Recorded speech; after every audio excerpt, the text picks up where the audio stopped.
Hello all, welcome to my channel Tanvi vlogs. This is Ramya. Rakhi Pournami అంటే అందరికీ ప్రత్యేకమే. మనమైతే ఎప్పుడెప్పుడు పుట్టింటికి వెళ్ళి ఎప్పుడెప్పుడు రాఖీ కడదామా అని వెయిట్ చేస్తూ ఉంటాం కదా.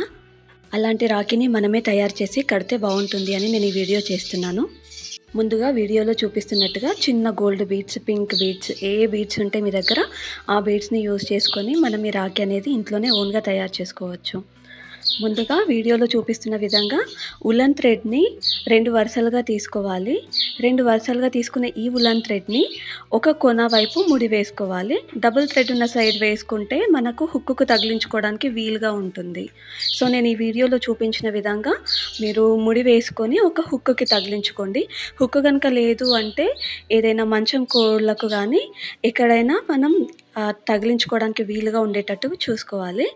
నేనైతే ఇది ఒక రకంగా చెప్తున్నాను, అంటే ఒక రకమైన రాఖీ విధానం చెప్తున్నాను. ఇలాంటివే మనం చాలా తయారు చేసుకోవచ్చు. దీనికి కావాల్సిన మెటీరియల్స్ కూడా మనకు దొరుకుతాయి, ఆన్లైన్లో దొరుకుతాయి, బయట షాప్స్లో కూడా దొరుకుతాయి. సో ఈ విధంగా మనము బీడ్స్ అన్నీ కూడా ఎక్కించుకోవాలి.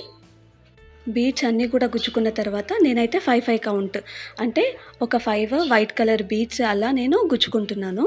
తర్వాత ఇప్పుడున్న ఉలన్ థ్రెడ్ ఉంది కదా, దాన్ని వేరుగా సపరేట్ చేసి ఇప్పుడు చిన్న చిన్న గోల్డ్ కలర్ బీడ్స్ ఒక్కొక్క థ్రెడ్ నుండి గుచ్చుకుంటున్నాను. ఎందుకంటే పట్టవు కదా, 2 కలిపి గుచ్చుకుందామంటే పట్టవు కదా, అందుకని సపరేట్గా గుచ్చుకుంటున్నాను.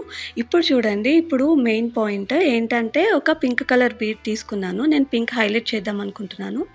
ఎందుకు అంటే ఎల్లో కలర్ థ్రెడ్ కాబట్టి పింక్ అయితే కొంచెం బాగుంటుంది అనేసి.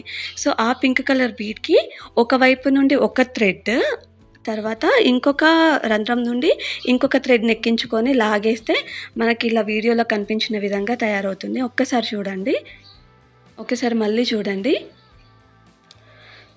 నేను మళ్ళీ అదే రిపీట్ చేస్తున్నాను.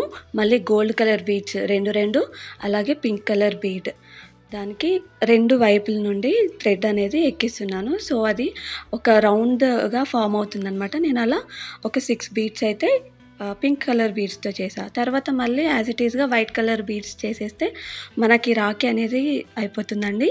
ఈ రాఖీ అంటే ఇలాంటివే కాదు, మనకి బయట మార్కెట్లో చాలా రకాల డాలర్స్ దొరుకుతాయి. ఓం అని, శ్రీకృష్ణుడివి, అలా చాలా రకాల డాలర్స్ దొరుకుతాయి. అవి కూడా పెట్టుకొని మనం రాఖీ తయారు చేసుకోవచ్చు. ఎంతైనా మన చేతులతో చేస్తే ఆ సాటిస్ఫాక్షన్ అనేది వేరుంటుంది కదా. ఫైనల్గా అన్ని బీడ్స్ గుచ్చడం అయిపోయిన తర్వాత అవి ఎక్కడికి కదలకుండా మళ్ళీ ఒక ముడి వేసుకుంటే సెట్ అయిపోతుంది. ఫైనల్గా రాఖీ అయితే రెడీ అయిపోయింది. నేను ఇలా ఇంకొక రాఖీ కూడా చేశాను. సో అవి రెండింటికి కొన్నాళ్ళు మనం బీడ్స్ ఎక్కిస్తూ ఉంటాం కాబట్టి కొంచెం పాడవున్నట్టుగా, చిట్లినట్టుగా ఉంటాయి కాబట్టి వాటిని కత్తిరించేసుకోవాలి. ఇలానే చాలా రకాల రాఖీలు కూడా మనం తయారు చేసుకోవచ్చు. వీడియో కనుక నచ్చితే like, share, subscribe. Thank you.